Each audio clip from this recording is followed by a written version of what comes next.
반갑습니다. 표를 지난 시간까지 대충 다 살펴봤습니다. 그래서 교리표에 해당되는 이제 무시선, 무처선, 처처불성, 사사불공은 그 교리도 안에 들어 있으니까 이제 그때 말씀드리기로 하고, 오늘은 그 교리도가 형성되는 그 과정들을 우리가 한번 살펴봄으로써 원래 이런 과정들을 거쳐야 합니다. 그래야지 그냥 그 대종사님께서 저 교리도를 저렇게 그려 가지고 지금 끝내신 것이 아니거든요. 그래서 역사적으로 교리도가 어떤 형성 과정을 거쳐 가지고 우리 교리도가 형성됐는가, 그 내용을 한번 같이 이제 공부해 보도록 그렇게 하겠습니다. 이런 그림으로 교리를 나타낸 그 역사적인 그 여러 가지가 모두 많이 있겠습니다만, 오늘은 제가 한 그 유교의 한 2가지 정도 예를 이제 먼저 들어보고 우리 교리도로 들어가도록 그렇게 하겠습니다. 이런 그림 형식의 자기 사상을 그림을 그려가지고 이제 요약해서 이렇게 만들어낸 것이 지금 교리도거든요. 그렇기 때문에 이런 그림 형식의 내용들을 통해 가지고 자기 사상을 표현하려는 그런 역사적인 이제 몇 가지 사례가 있기 때문에 이제 그거를 먼저 말씀드리겠습니다. 첫째요. 이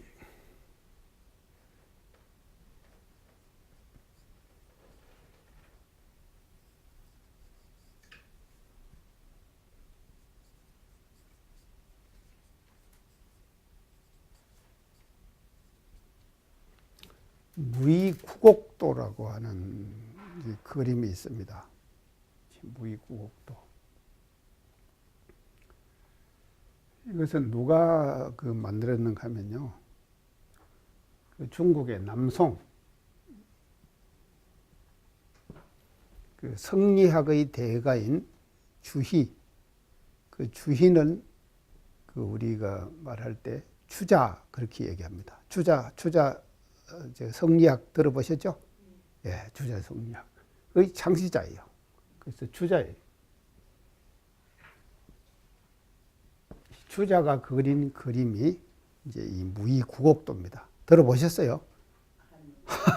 안 들어봤죠?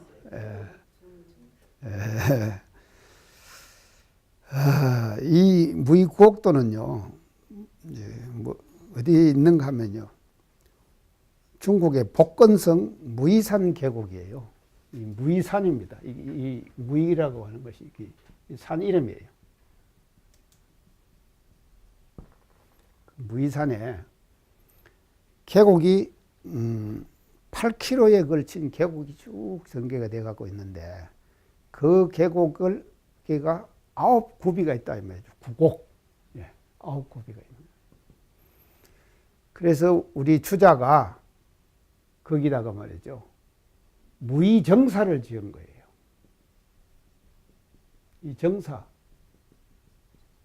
정신정자, 집사자거든요.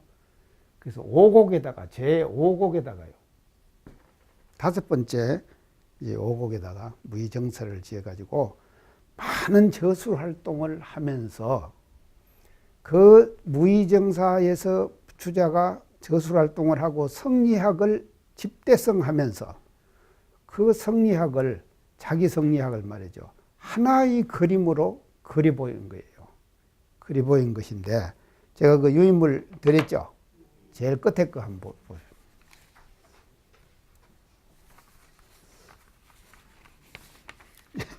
이게 이제 이 그림이에요. 여기가 이제 지금 가운데 보면요, 지꺼텅 하나 있죠? 그거가 5곡이고, 그거가 무의정사입니다. 무의정사예요. 여기가요. 그래서 여기서 이제 추자가 쭉 이제 그 저술 활동을 이제 계속을 합니다. 근데 이 그림은요, 1500년대에 우리나라에 사람이 처음 그린 그림인데 실제를 잘 묘사했고 이것이 국립박물관에 소장된 그림입니다. 그래서 무의구곡도 그림이라고 이렇게 지금 나와 있습니다. 무의구곡도 그림입니다. 그래서 여기서부터 1곡이 이렇게 돼가지고 이제 5곡, 6곡, 7곡, 8곡, 9곡까지 이렇게 이제 쭉 가는데 이 곡은 뭐를 말하는가 하면요. 이 우리가 이제 그 곡이라고 하는 것은요. 이 공부의 단계예요.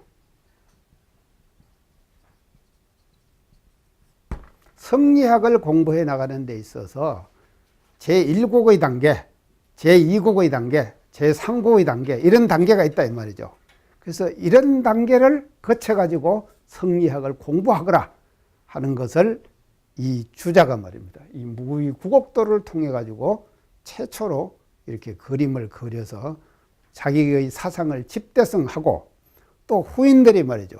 그 무의구곡가를 또 지었어요. 구곡도를 그림을 그리고 노래를 지었다 이 말이에요. 시를 지었어요. 그래서 그 시 내용에 보면은 1곡은 뭐 어떤 곡이고 2곡은 어떤 곡이고 3곡은 어떤 곡이고 내용이 쭉 나오거든요. 그 시 내용이 바로 뭐냐? 공부의 단계. 주자가 성리학을 공부해 나가는 사람은 이런 9가지의 단계를 거쳐가지고 공부한다 하는 것을 이 무의구곡도를 통해 가지고 이 주자가 지금 이제 처음으로 이제 만들어 있습니다. 자, 그래서 이제 우리가 이것을 공부를 하면서요, 이런 것이 그냥 우리가 그 교리도를 공부하면서 중국에서 주자가 이런 무의구곡도를 그려가지고 공부의 단계를 이렇게 표현하고 모든 사람 자기의 사상을 집대성하면서 사람들이 공부하는 단계를 순서적으로 제시해 줬다. 준 그런 무의구곡도, 무의구곡가가 있었다. 이것만 아시면 됩니다. 이제 상세하게 우리가 뭐 이제 들어갈 필요는 없고요. 그 다음에 이제 우리나라로 와서는요.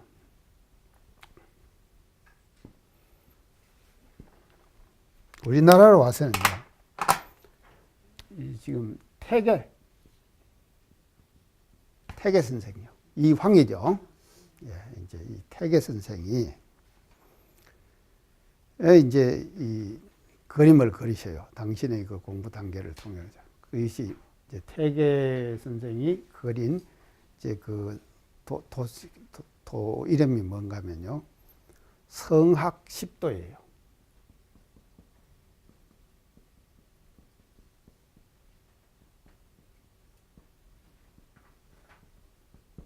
성학십도. 성스러운 학문을 공부하는 10가지 글입니다. 성학십도를 그리셨어요. 자, 성학십도를 그렸는데 그 내용 전체가요, 어디 나와 있는가 하면 이것도 제가 이제 다 말씀드리는 것을 하니까 이게 지금 책이 한 권이에요. 여기다가 지금 이제 쭉 그림을 그리고 해석을 붙여놓은 지금 책이거든요. 이제 이거를 성학십도를 그려가지고 임금님에게 이렇게 이제 공부를 하십시오 하는 간절한 서문을 써가지고 임금님에게 올린 것이 이 성학십도예요. 자, 이제 이 성학십도인데 이거는요, 왜 태계가 이런 성학십도를 완성할 수 있었던 건가? 자, 그거다가 제가 유인물 주는데 태극도 있죠. 둘째 제 앞에 보면 태극도 있죠. 예, 그것이 태극도가 제1도예요. 제1도가 그거고 제10도가 뭔가 하면 숙흥야매도라 해가지고요. 아침에 일찍 일어나고 저녁에 잠자는 방법. 그 방법까지 하문을 해가지고 성학십도에 제일 끝에가 말이죠. 아침 일어나서 저녁 늦게 잠자는 방법. 그래서 이제 아침에 닭이 울면은 새벽에 일어난다. 그래가지고 어간을 정제하고 아주 정자를 하는 거예요. 그럼 우리 참선하는 것처럼 말입니다. 그렇게 하고 그래서 하루 내도록 해가 뜨고 나서 해가 질 때까지 이 어간을 안 벗습니다. 과거에요. 유학자들이 그랬다 말이에요. 유학자들. 대단하죠? 이 어간을 벗질 않는 거예요. 그래서 해가 떨어져야지 비로소 어간을 벗는 거예요. 이게 이런 방법을 말입니다. 쭉 설명을 해가지고 10가지 그림으로 설명을 해 나가는 거예요. 근데 이제 제일 끝에 이제 보면은요, 숙홍야매들하고 아침 일찍 일어나서 저녁 늦게 가지. 그래서 이제 저녁에 이제 어간을 벗고 잠을 자는데 손을 어떻게 하고 발은 어떻게 하고 하는 것까지 다 규정을 해놨어요. 대단하죠? 이 성악 10도에 보면 그게 쫙 나옵니다. 태계가 이토록까지 자기의 학문을 집대성하는 성악 10도를 만들 수 있었던 것은요, 태계가 이제 조금 율곡하고는 좀 다른 면이 있습니다. 그걸 알으셔야 돼요. 근데 율곡은 벼슬을 많이 했죠. 벼슬 많이 했는데 태계는 벼슬을 많이 안 하십니다. 그러면 어떻게 했냐? 나라에서 말이죠. 뭔 직함을 주는 거예요. 주면은 가서 한 2, 3개월 가서 하는 신용을 해요. 그 직함을 가지고. 하다가 그냥 또 병을 이제 핑계대고 상소를 올리고는 낙향을 합니다. 그래서 태계가 말이죠. 일생 동안 낙향을 몇 번을 하는가 하면 13번을 낙향을 하는 거예요. 13번을 낙향을 합니다. 그러면 낙향을 할 때마다 말이죠. 태계가 낙향을 한다고 하면은요, 서울 한양을 나고 남대문을 나올 거 아닙니까? 남대문을 나와서 한강로를 타고 쭉 오면 그가 우리 해관 옆에 있는 노량진이죠. 노량진에서 배를 타고 건너는 거예요.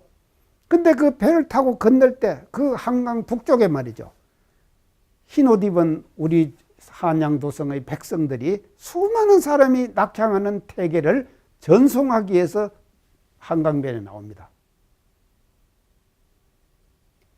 그래서 한강변에 나오면 태계가 딱 하면은 수많은 사람이 쫙 가서 태계 낙향하는 모습을 기다리는 거예요. 그러면 태계가 이렇게 가면은 사람들이 길을 쫙 비켜줄 거 아닙니까? 그러겠죠. 그래서 어느 시인이 말입니다. 태계의 그 낙향하는 모습을 보고 뭐라 그런가 하면 백파를 가르는 선인이다. 백파, 흰 파도를 갈라. 그 흰 파도가 뭔가 하면요, 사람들이 흰 옷 입고 나와가지고 사람을 쫙 갈라. 기분 좋겠죠? 사람이 살아도 이렇게 대우받고 대접받고 이렇게 멋지게 살아야 하는데 말입니다. 구차하게 벼슬에 말이죠. 그거에 그냥 매달려가지고 말입니다. 인생을 사는 정치인들 얼마나 많습니까? 그 많은 정치인들의 모습과는요, 태계를 완전히 다르다 이 말이죠. 그래서 13번을 낙향해요. 그래서 낙향할 때마다 한양의 백성들이 나와갖고 낙향하는 태계를 한강 나루터에서 그렇게 백파를 쫙 가르면서 그렇게 배웅을 하는 거예요. 자, 이것만 봐도 태계가 얼마나 이거 벼슬에 연연하지 않았고 일생 동안을 태계가 말이죠. 당신의 학문을요, 태계의 학문을 집대성할 수 있었던 것은 이런 낙향을 통해 가지고 도산서원에 와서 인재를 양성하고 학문에 몰두할 수 있는 일생을 이분이 살았기 때문에 태계학이라고 하는 학문이 추자학의 새로운 이정표를 태계가 만든 것이다 이 말이죠. 태계 훌륭하죠. 그래갖고 이제 옵니다. 오면 어디면 도산서원에 오시는 거예요. 도산서원 가보셨나요? 연타님 안 가보셨어요? 가보셨어요? 창타님 가본 것 같아요. 도산서원, 자, 도산서원 가보면 정말로 가볼만 합니다. 안동, 도산서원, 안동, 가보셨구나. 방도 공짜 모양으로 방이 되어 있고, 공부 공짜. 이 방이 이렇게 지은 방이 있어요. 집이요. 집을 이렇게 지었다. 그래서 이게 공부 공짜 아닙니까? 그래서 이제 거기서 평생을 태계가 말이죠. 13번을 낙향을 하면서 이 지금 도산서원에서 인재를 양성하는 거예요. 인재를 양성하는데 아주 이 낙향 생활을 하면서 인재 양성하실 때 아주 웃지 못할 에피소드가 있습니다. 이거는 저 경상도 유림 학자들만이 아는 그런 에피소드예요. 태계가요. 도산서원에서 이제 이렇게 이제 생활을 하는데 태계 부인이 말입니다. 하여간 조금 모자라요. 한 7푼이나 8푼이나 되는가. 요즘 뭐 요사이 말로 하면 그래요. 그래서 이제 그런 부인을 태계가 평생을 데리고 모시고 사는 거예요. 그러니까 이것도 참 그 태계됨이죠. 태계 부인이 그런 줄 몰랐죠. 자, 그 어느 정도냐? 이제 그 태계 부인의 그 어떤 그 생활 정도 그거를 이제 나타낸 일화인데 옛날 사람들은 꼭 버선을 신었죠. 그래서 태계도 평생 버선을 신고 신으시고 저도 할아버지 모시고 살 때 우리 할아버지가 평생 버선을 신고 그 고무신도 남자들이 큰 고무신 저 뼈 쪽에 올라오는 거 있지 않습니까? 이렇게 평평한 고무신은 우리 할아버지는 안 신으셨어요. 고무신도 신으실 때 위가 턱 떼면 코가 말이죠. 그걸 신으면은 살아 있어요. 벗고 딱 나오면은 그대로 코가 살아 있다니까요. 이런 신을 우리 할아버지는 항상 신으시고 그랬거든요. 그 예전 사람들은 버선을 그렇게 신다가 버선이 떨어지잖아요. 그러면은 이제 그것을 안으로 볼 받는다 그러죠. 볼 받는다. 창타님 몰라요? 볼 받는다 소리? 아, 모른대요, 이제. 볼 받는다. 버선 볼 받는다. 가타님 알으세요? 저는 받아서 신어요. 볼 받아서요? 아, 볼 받는다 그럽니다.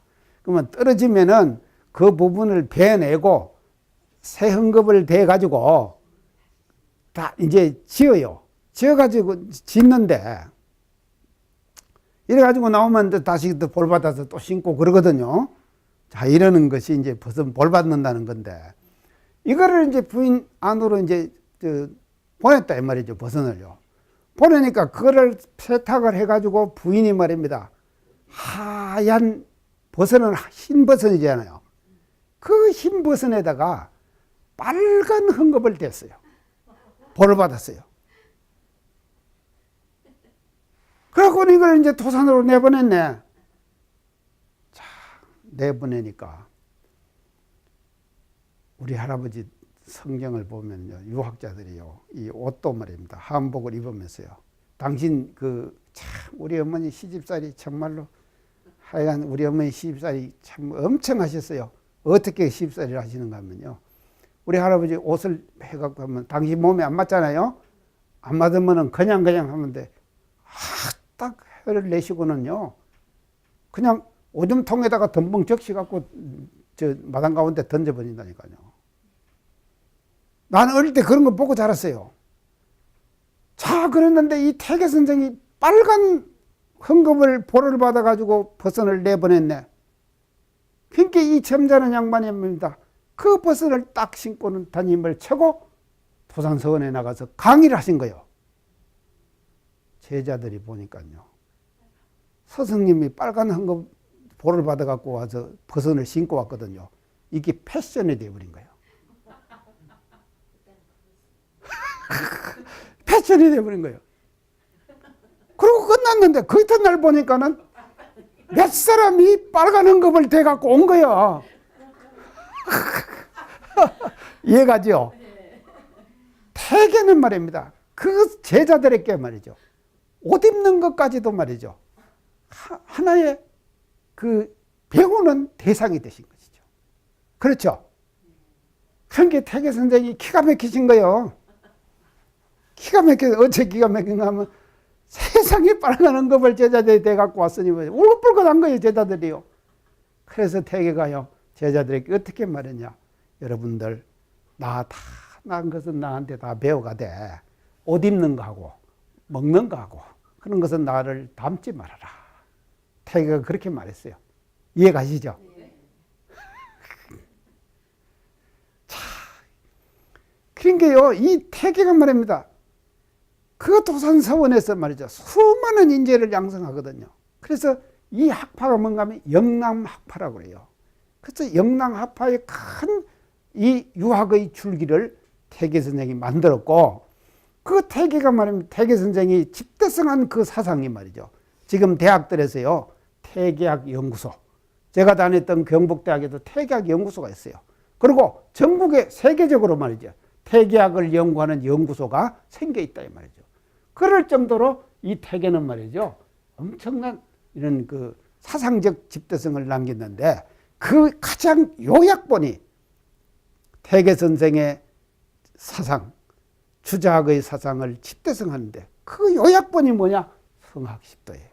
아시겠죠? 이제 성학십도가 얼마나 중요하다. 그 한번 그림 한번 첫 그림 한번 봅시다. 성학십도. 제가 논해드렸죠.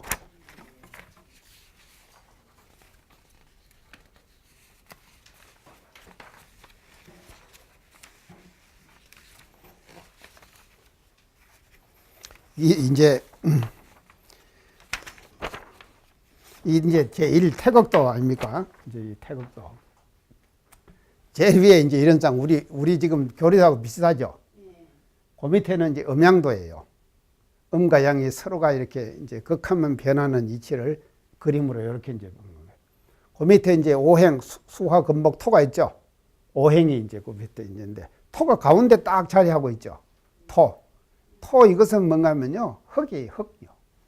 그래서 수화, 금목, 토, 오행 중에서 가장 중심이 뭐냐? 토예요, 토요. 자, 토, 흙이. 그래서요, 손가락도 보세요. 손가락에 토가 든 거 하면 이겁니다, 이거. 엄지예요. 근데 이 토는 이렇게 다 주물 수 있죠? 다 이게, 다 할 수 있잖아요, 토는요. 이렇게 다 할 수 있잖아요. 근데 이건 안 되잖아요. 예? 그러죠? 이게 토가 중심이라니까요. 그러니까 요 지금 성학도에 보면요. 토가 왜 중심이 들어가 있느냐. 우리 손가락도 말이에요. 이게 토거든요.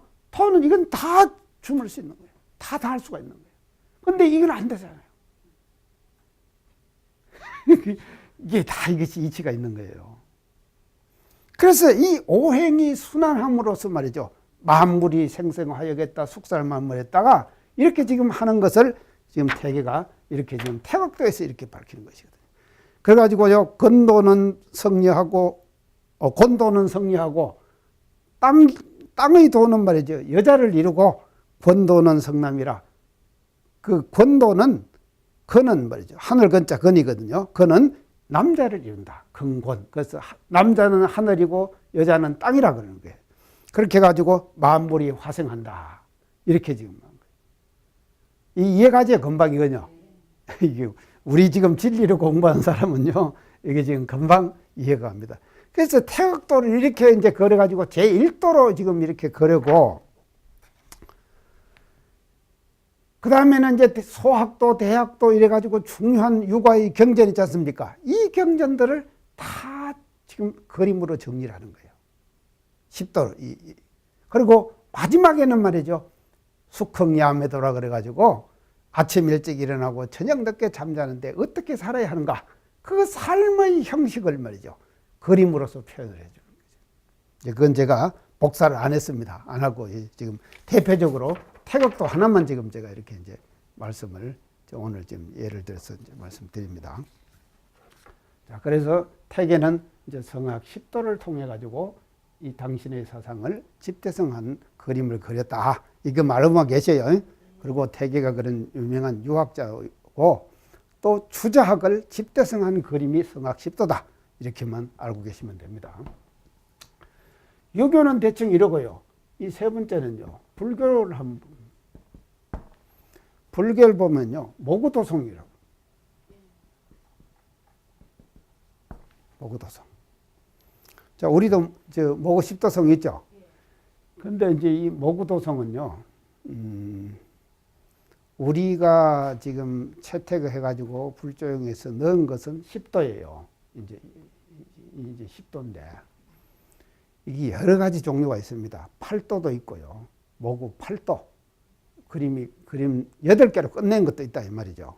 8개를 끝낸 것도 있는데 이제 우리 대종사님께서 지금 모구도성을 선택하신 것은 우리 지금 불조용에 들어가 있는 이제 그런데 마지막에 이제 왜 나는 불조용이 모구도성을 대종사님께서 그 모구도성을 불조용에 넣으셨을까? 그걸 우리가 유추해 볼 때 제일 마지막 10도. 10도는 모구도성이 뭐로 나타납니까? 안 보셨네요. 이게 예전 책을 보셔야 되는데 예전 불교 정전을 보면요. 그림까지 나와요. 그리고 속만 나오는데 지금은요. 우리가 속만 있지 그림은 없잖아요. 제일 마지막 10도가 뭔가 하면요. 소도 없어지고 사람도 없어지고 오직 남는 것이 뭔가 하면 죽은 건 원만 남는 거예요. 모구도성 제일 끝에 가면요. 이런 그림을 보고 지금 그걸 봐야지 지금 실감이 나는데. 자, 그러면 이 모구도성의 요약된 내용을 제가요 한마디로 말할게요. 자, 이것만 아시면 됩니다. 모구도성은 뭐 하는 거냐? 시무,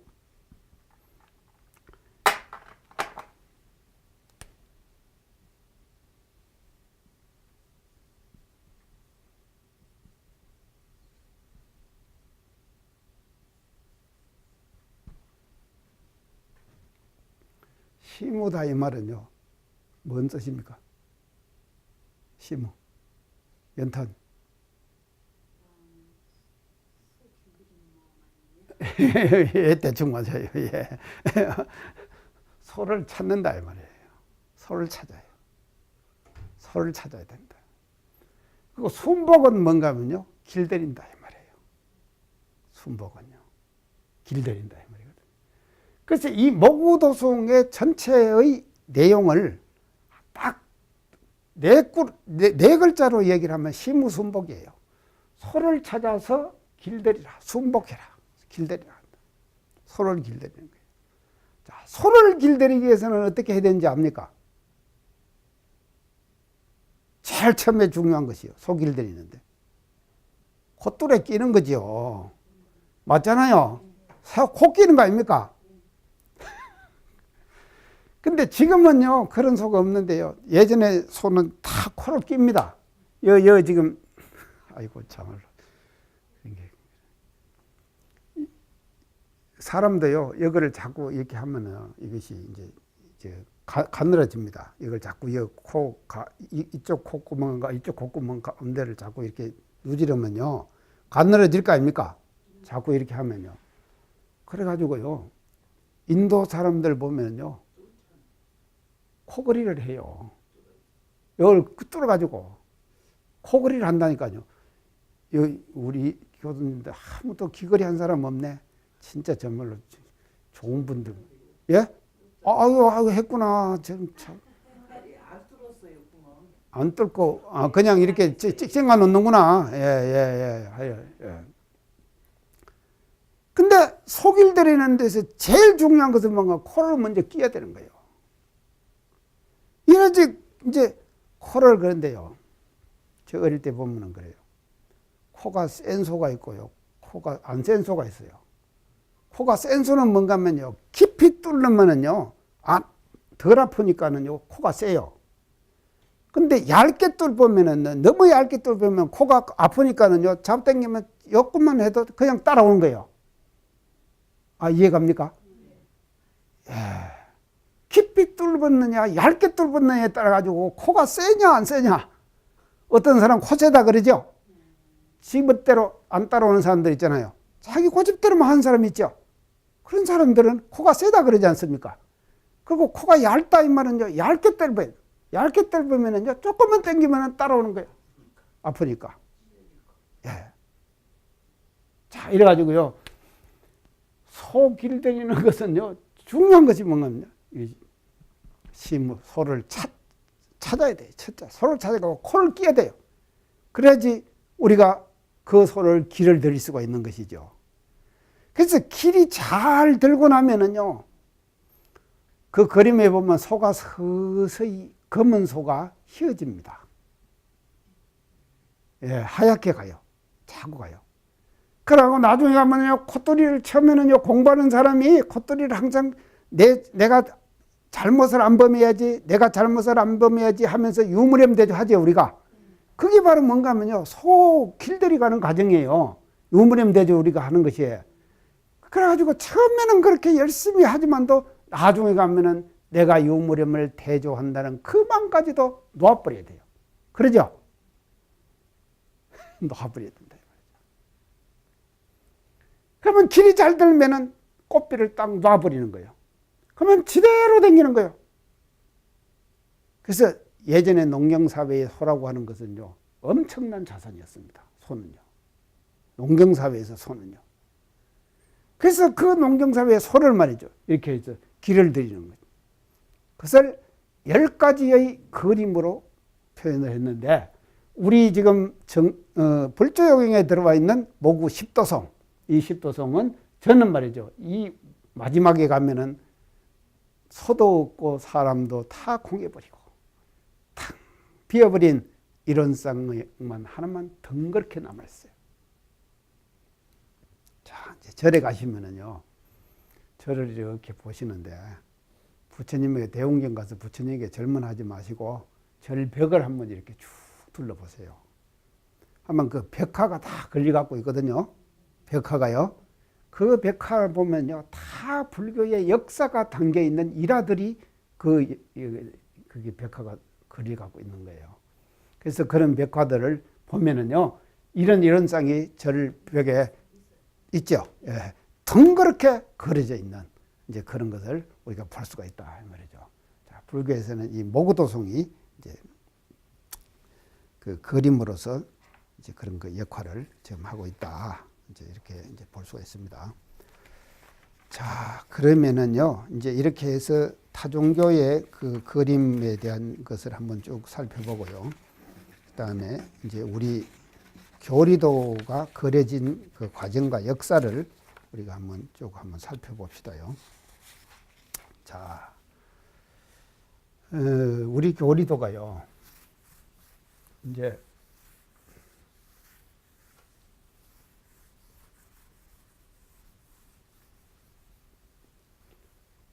제일 먼저 나오는 것은요, 우리 교리도가 나오는 책은 뭔 책인가 하면요, 교리도가 제일 처음에 등장하는 책은요, 보경 6대요령이에요.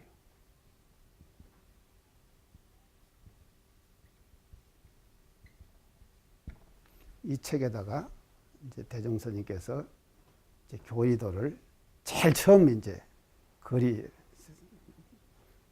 보였습니다. 자, 그게 이제 뭔가 하면은 그 요인물에 제가 놓아주는데 이거 한번 보세요. 이거 찾아보세요.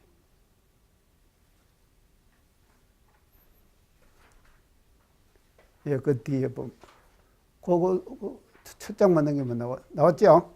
네. 자, 이게 이제 보경 6대요령에 나타나는 이제 교리도입니다. 자, 이제 이걸 이제 보경 6대요령에 처음으로, 그게 우리 교리도가 최초로 교서에 나타난 것은 이 경서에 나타나는 것이다. 이게 이제 언제 출판이 됐는가 하면 1932년에 출판이 됐어요. 1932년에요. 보경 6대요령이 되었는데, 여기 이제 그랬고, 이제 교리도 해가지고 지금 이렇게 이제 지금 했는데요. 자, 여기서 이제 이 보경 6대요령에 나타나는 교리도의 특징을 우리가 한번 살펴봅시다. 자, 첫째는요, 첫째는 인생의 여도. 이걸 재료에다가 딱 밝히신 거예요. 인생의 여도를요. 자, 인생의 여도. 그래서 이제 자, 인생의 여도에서 보면요, 사은사요가 나옵니다. 사은사요가 나와요. 사은사요가 나오는데, 사은은 보니까 그냥 천지연, 부모원, 농법원, 법률은 똑같죠? 네. 지금하고 똑같은데, 사요를 보세요, 한번. 첫째 사요가 뭡니까? 남녀 권리 동일. 두 번째, 지우차별. 세 번째, 무자녀자 타자녀 교양. 세 번째, 네 번째, 공도헌신자 이부사지. 자, 이걸 이제 해석을 한번 해보고 합시다. 남녀 권리 동일은 알겠죠? 남녀 권리 동일. 지우차별은 지자와 우자를 차별하자. 지자와 우자를 차별하자. 또 무자녀자 타자녀 교육은요, 자녀가 없는 사람은 자기 자식만 하려고 하지 말고 다른 자녀라도 교육을 시키라 이 말이거든요. 그런 게요, 예전에는요, 자녀가 있는 사람은 자기 자녀만 가르치고 그랬지, 남의 자녀까지 교육을 시키려고 하는 마음은 못 냈을 거 아닙니까? 못 냈으니까는요, 대종사님께서 이렇게 지금 표현을 하셔가지고, 자녀가 없는 사람은 다른 사람 자녀라도 자기 자녀처럼 교육을 시키라, 공부를 시키라, 이렇게 지금 한 거예요. 그 다음에는요, 마지막으로 보면 공도헌신자 이부사지는요, 공도헌신한 사람은 아버지 섬기는 것처럼, 부모 섬기는 것처럼 해라. 섬길사자예요, 여기는요. 섬길사자. 그래서 공도에 헌신한 사람은 부모 섬기듯이 해라. 부모 섬기듯이 해라. 이렇게. 그러니까 저는 좀 대접받아도 괜찮겠죠? 찬따님 안 그래요? 예. 왜냐? 공도 헌신자 아닙니까? 공도 헌신자. 그래서 이 공도 헌신자의 이부사지라, 부모님 섬기듯이 공도 헌신자를 섬기라. 이렇게 이제 사유가 나오는데, 이렇게 나오는데, 왜 내가 이걸 강조하는가 하면요, 사유가 형성되는 과정 있죠. 사유는 말입니다. 초기부터 딱 천지연법원 동법 법률은 이것이 그냥 대종사님 그 속에 딱 정리가 된 거예요. 근데 사유는 말이죠, 아직 지금 어떻게 표현을 해야 될 것인가, 이것이 돼서 정리가 덜 됐다 이 말 아닙니까? 그렇죠? 자, 그러는데 이 사유가 말입니다, 남녀 권리 동일에서부터 지금 나오는 그 네 가지가 뭐를 의미하는가 하면요, 대종사님의 대각에 비친 그 당시 사회의 시대상을 표현하고 있다. 그걸 알아야 된단 말이에요. 아시겠습니까? 그 당시의 시대상을 지금 이 사유가 내포하고 있는 거예요. 자, 그러면 그 시대상에서 제일 큰 문제가 뭐냐? 남녀의 차별이죠. 남녀의 차별이죠. 그래서 여자는 사람 대접 못 받고 살았잖아요. 이 지금 태계학도 보세요. 곤도, 건도 이렇게 해갖고 하늘, 땅 이렇게 해가지고 하늘과 땅을요. 그래서 예전에는요, 땅을 숭배하는 사상은 별로 없었잖아요. 그런데 하늘을 숭배하는 사상은 있죠. 그게 뭐냐? 경천사상 아닙니까? 경천사상이다. 그렇기 때문에 남자는 엄청 숭배를 받는 거예요. 그러고는 여자는 말이죠, 사람 대접 못 받고 살았잖아요. 그래도 우리나라는 좀 나은 것 같아요. 중국은 되지 않습니까? 그랬죠? 중국은요. 뭐냐 하면요, 신발을 만든다. 말 못 보게 해요. 이게 가죽신을 신겨가지고요, 족쇄를 만들잖아요. 이런 법이 어디 있습니까? 여자가 도망갈까봐 여자 숫자가 적어서 그랬다고. 서로 그런다던 치더라도 말입니다, 여성을 말이죠, 제대로 된 인간 대접을 안 해줬다 이 말 아닙니까? 안 해준 거예요. 이게 과거 선천시대의 뭔가 사상이에요. 그래서요, 상강오륜 그러죠. 우리는 상강오륜 그러지 않습니까? 그 상강오륜 할 때 대충 이제 요새 젊은 아들한테 상강오륜 물어보세요. 뭔가 한강, 낙동강, 두만강 그런다니까요. 오륜 그러면은요, 자동차 바퀴 4개다가 스페다야 하나, 그럼 오륜 아닙니까? 근데 간단해요. 상강오륜은요, 뭐냐? 상하 관계를 밝힌 거예요. 맞죠? 오륜 그러면요, 상하 관계를 밝힌 거예요. 그래서 과거는 어떤 시대인가 하면요, 선천의 시대는요, 상하관계가 분명했어요. 그래서 이 상하관계만 빤듯하게 하면은요, 멋진 인간을 살 수 있는 그런 인간이 됐다 이 말이죠. 그러니까 모든 것이 막 상강오륜 보면요, 상하관계를 밝힌 거죠. 그래서 그 구조의 사회를 어떤 사회를 그러냐, 종적 구조의 사회다. 종적 구조의 사회. 이게요, 종적 구조 사회, 이 의식을 벗어나야 되는데, 종적 구조의 의식이 있어요. 우리가요. 이 의식을 벗어나야 되는데, 이 의식 벗어나기가요, 죽기보다 힘드는 거예요. 진짜요. 교당을 몇 년 나갔다 그러면요, 몇 년 나갔다는 상이 생기는 거 아닙니까? 그렇게 생기는 것이죠. 자기도 모르게 그런 의식이 형성되는 거예요. 이런 의식이 딱요, 형성이. 그래서 과거는 이 종적 구조 사기 때문에 이 사유를 보실 때 대종사님께서요, 어떻게 보셨나요? 세상을 어떻게 보셨느냐? 이 종적 구조의 사회 현상을 그대로 반영한 거예요. 우리 사요, 지금 첫 사요의 그 제목 잡은 것이 보면요. 그래서 첫째로 한 것이 뭔가 남녀 권리 동일 아닙니까? 자, 그렇게 하시고, 자, 이제 또 보면요. 두 번째, 이 지우차별이라 그랬어요. 근데 우리 대종사님은 세상을 보시면서요, 세상을 어떤 세상을 만드시려고 하시는가가 여기에서 드러납니다. 대종사님께서 꿈꾸는 세상, 그 세상은 평등한 세상이에요. 다 평등한 세상이 되는 거예요. 모든 사람들이 평등하게 대접받는 그와 같은 사회, 세상, 그거를 대종사님께서 꿈꾸고 사유를 만드신 거예요. 자, 사유를 만드는데 다 평등하지만도 안 평등한 거 하나는 두어야 된다. 그게 뭔지 아십니까? 그렇죠.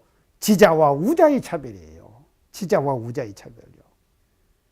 이 지자와 우자의 차별은요, 사회에서 분명히 있어야 된다. 그러니까 여기다가 지우차별, 이렇게. 이거는 왜 그런가 하면요, 사회가, 조직이 발전을 해야 되잖아요. 발전을 하려고 하면은요, 지자가 선도자가 되는 집단 조직은 발전을 합니다. 반대로 우자가 선도자가 돼가지고 지도자가 돼갖고 있는 집단은 무너지고 퇴보하게 되죠.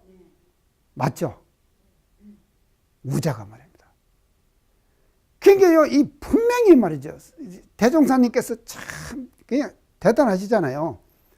이 세상을 발전시키는 세상으로 만들어야 되는데 그게 누가 들어서 하느냐? 세상을 발전은 누가 들어서 합니까? 사람이 들어 하잖아요. 사람이 들어 하는데 사람 중에서도 어떤 사람이 들어 하느냐?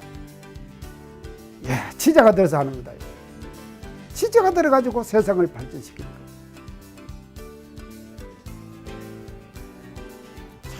그런 게 이 대종사님께서 우리 세상을 어떻게 만드시려고 하는가? 그 구상이 말이죠. 이런 사유가 형성되는 과정에서 우리가 찾아볼 수가 있다. 오늘 이만 마치겠습니다. 감사합니다.